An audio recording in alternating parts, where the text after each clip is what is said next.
Fala galera, nós estamos aqui para a aula 5 de Hamartiologia e hoje nós vamos falar sobre a culpa e sobre a corrupção do homem diante do pecado. A corrupção, ela é a contaminação inerente de cada pecador, é uma realidade na vida de todo indivíduo.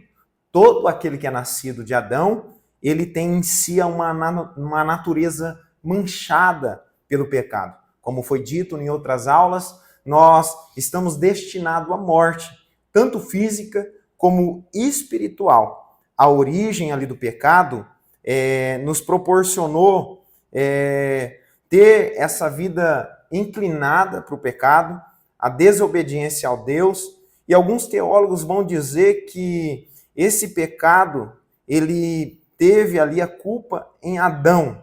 Certamente foi em Adão e Eva, mas a rebelião no céu de um anjo de luz que ele trouxe esse mal. E esse mal foi manifesto ali através da vida de Adão e Eva.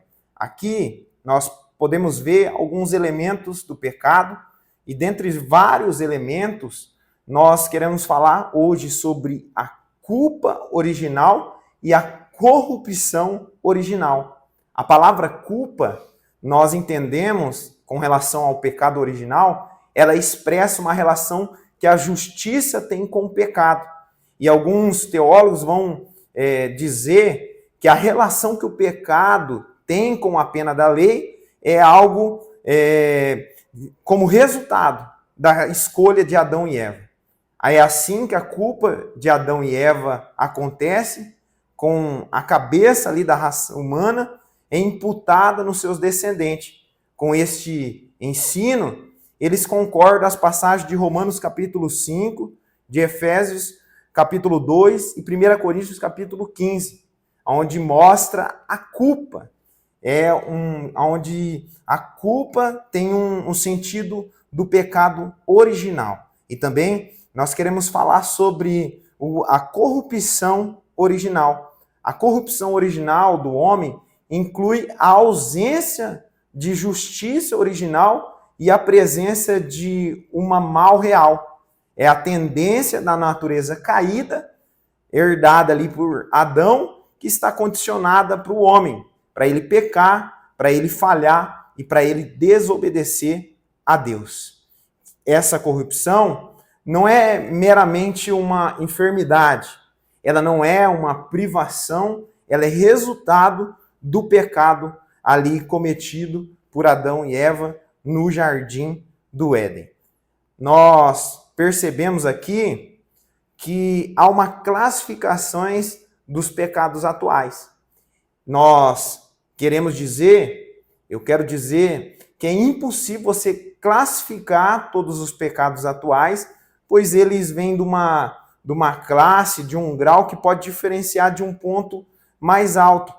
Os católicos romanos, eles fazem bem conhecida a distinção entre os pecados veniais e os pecados mortais. Porém, tem dificuldade de apontar qual pecado é venial ou mortal. Nós vemos em Gálatas, capítulo 5, versículo 19 ao 21, diz assim o texto bíblico: ora, as obras da carne são conhecidas. São a prostituição, a impureza, a lascívia, a idolatria, a feitiçaria, a inimizade, as porfias, ciúmes, iras e coisas semelhantes a esta, a respeito das quais eu vos declaro, como já outra vos preveni, que não herdarão o reino de Deus os que tais praticam. Então, no Novo Testamento, determina a gravidade do pecado de acordo com o grau de conhecimento que se tem a respeito desse pecado.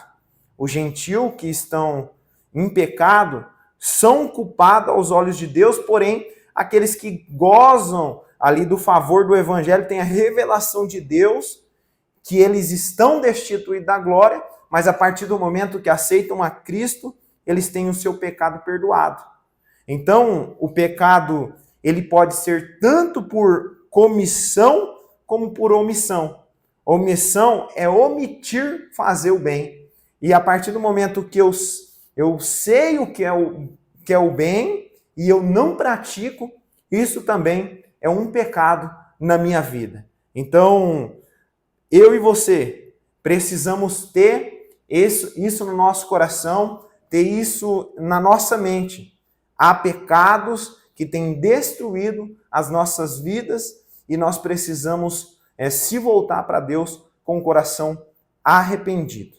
Amém? Nós encerramos essa aula, aula 5, e a próxima aula nós vamos falar sobre o pecado imperdoável que tem na Bíblia, sobre as opiniões ali sobre esse pecado imperdoável, e nós vamos dar a nossa opinião a respeito desse pecado.